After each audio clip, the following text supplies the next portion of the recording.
Hello বন্ধুরা, এই যে টিকিট কেটে নিয়েছি পানিহাটি ফেরিঘাট থেকে। এখন যাচ্ছি কোন্নগর, তারপর কোথায় যাব জানি না। দেখো লাইন দিয়ে দাঁড়িয়ে আছি।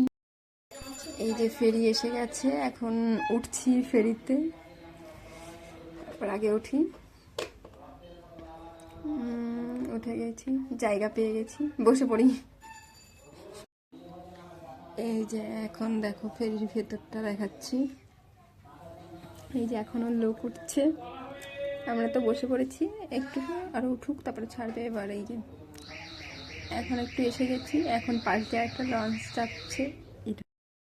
এবার এসে গেছি, এই যে আমরা নামছি, এখন যাচ্ছি কোন্নগরে।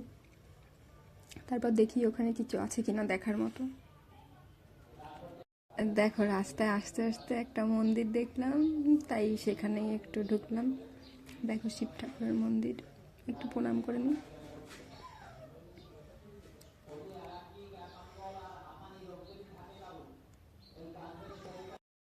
এ দেখো মন্দিরের চারপাশটা ঘুরিয়ে দেখাচ্ছি।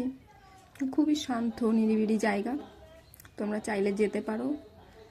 আমরাও ফার্স্ট টাইম গেলাম, জানতাম না, কিন্তু খুবই শান্ত, কিছুক্ষণ বসে থাকার জন্য পারফেক্ট জায়গা। দেখো ঢোকানোর সময় দেখা হয়নি, আমি তোমাদের বাইরেটা একটু দেখিয়ে দিচ্ছি।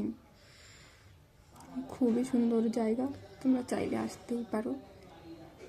কোন্নগর ফেরিঘাট থেকে নেমে খুবই কাছে। দেখো এখানে সব জায়গা বলাই আছে যে সবাই শান্তভাবে থাকবে, তো এমনি চুপচাপ জায়গাটা খুবই। এ দেখো বাইরেটা দেখিয়ে দিচ্ছি, কত সুন্দর সাজানো, খুবই সুন্দর। দেখো ওখান থেকে আমরা ঘাটে চলে এসেছিলাম, এসে দেখি এরা এরকম খেলা করছে, তাই ভাবছি এদের একটু ভিডিও করে নিই। আমার তো খুবই ভালো লাগছিল, এখানে এতটা দেখা যায় না। ওখানে গেছিলাম, ওই ঘাটেই দেখতে পেলাম। দেখো মারামারি করছে, খুবই সুন্দর লাগছিল। এটা সন্ধ্যার টাইমে। তারপর আমরা বাড়ি চলে আসলাম ওখান দিয়ে।